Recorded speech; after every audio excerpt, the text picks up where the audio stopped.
అనగనగా ఒక ఊరిలో పచ్చని గ్రామం ఉండేది. ఆ గ్రామము పక్షులతో, పొలాలతో, చుట్టూ అందమైన చెరువులు, పక్షులు కిలకిలలాడుతూ ఉండేవి. అదే ఊరిలో చింటూ అనే ఒక పిల్లి ఉండేది. అది అన్ని పిల్లులతో సంతోషంగా ఆడుకుంటూ ఉండేది.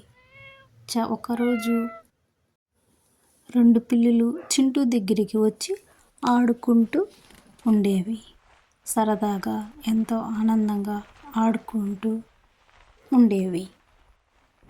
తోటి పిల్లులతో ఎంతో సరదాగా ఆడుకుంటూ ఆనందంగా ఉండింది.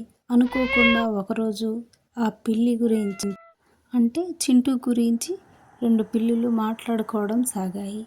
దీని రంగు వేరువేరుగా ఉంది అని మాట్లాడుకోవడం వినిన చింటూ ఎంతో బాధపడుతూ ఏడుస్తూ ఉండేది. నా తోటి స్నేహితులు నాతో ఆడుకోవడం లేదు.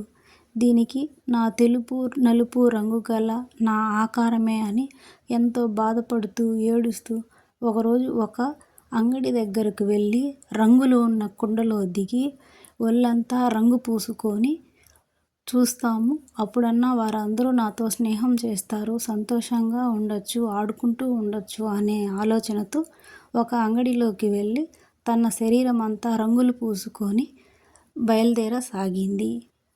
అలా బయలుదేరిన చింటూకి అనుకోకుండా ఒక ప్రమాదం ఎదురవ్వడం జరిగింది.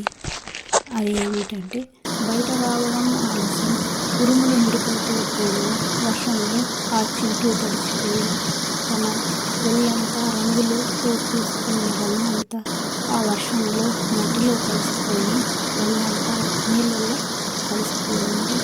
ఆమె తను బాధపడుతూ ఏడుస్తూ అలా నడుచుకుంటూ రాగా ఒక చిన్ని పాప, ఒక అందమైన ముచ్చటైన పాప వచ్చి ఆ చింటూని పట్టుకొని నువ్వు చాలా ముద్దుగా ఉన్నావు అని చెప్పి ఆ పాప ఆ చింటూని గోడ మీద వదిలింది.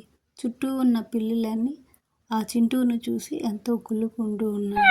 చింటూ అప్పుడు అనుకుంది, నేను చాలా అందంగా ఉన్నానా, నిజమేనా అనేసని అనుకొని ఆ తర్వాత అన్ని పిల్లులతో ఆనందంగా ఆడుకుంటూ సాగింది. మన రూపం ఎలా ఉన్నా అది మనకు ప్రకృతి ఇచ్చిన ప్రత్యేకత. మనం మనలా ఉండడమే అన్నింటికన్నా అందమైన విషయం అని తెలుసుకొని ఆనందంగా ఉంది.